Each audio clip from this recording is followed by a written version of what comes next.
Now, we love to talk about this issue about the MS-13 gangs. We love to paint immigrants as criminals. That is not the complete facts. And that is very offensive for me to see continuing to happen, is continuing to message this anti-immigrant agenda. There are lots of good immigrants. And then I hear this rhetoric, more DACA-like people. Guess what? DACA-like people are the people we need in this country. They've served this country, they've gone to college, they produce, and they contribute to the economy. So to put them into the same category is completely offensive. Now, I happen to know about some of these people who come over and seek asylum. Why? Because I represented a family, an unaccompanied minor, when I was an attorney on a pro bono level, and I had to go find his mom, who was also in detention. Now, it is extremely hard to get asylum. It is very hard to get asylum. The standard is very hard, and it's very high. Now, I had unlimited resources at a big law firm. I could hire experts. And even then, I couldn't get asylum. Was it a fraud? No. Did she and they get protections? Yes, under a different category. It took years. But there are people who come to this country because they're fleeing the violence. In my particular case, they already killed one of her sons.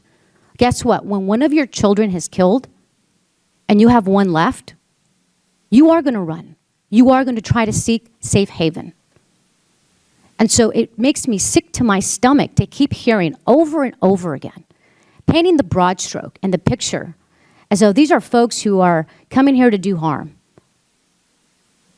And so, you know, it's just unbelievable to me how this rhetoric continues, and to see it continue in a campaign season just gets even worse and worse. And just because you don't get asylum doesn't mean that it's a fraud. And I think that's something that's just so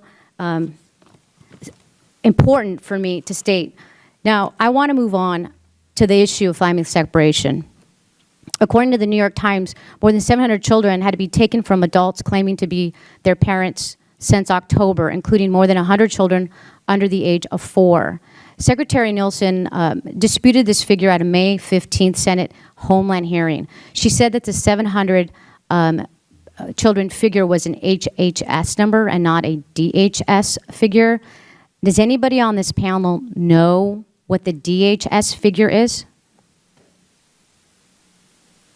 We can, for the record, get back to you with the actual number of people who were in CBP custody and was either unable to determine whether there was a familial relationship that we could prove and were comfortable with, or somebody was prosecuted under the having crossed the border illegally, and then that caused a family separation. We can get back to you and give you the exact number of that. Okay, and let me tell you, it is hard for some of these families when they're fleeing violence and they're leaving their country. They're not exactly saying, oh, let me go look for documentation so that I can prove this is my child.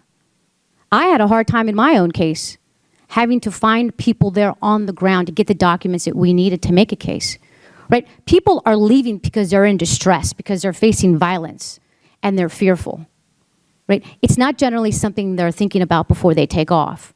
How do I prove this is my child? I'll tell you right now, if I had to go find something to prove my relationship with my mother, it'd probably take me a little while.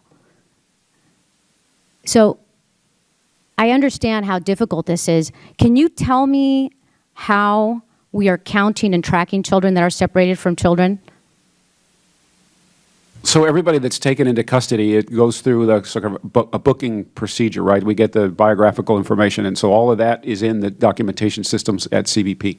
So that's how we try to establish whether they're related or not using those documents. That all becomes part of their record, because as they come in, that part of that processing is referring them for a removal hearing. Great, thank you. I yield back. Can I respond to the speech that was made? Absolutely. First of all, no one on this panel is anti-immigrant. We're law enforcement officers who enforce the law that you all enacted.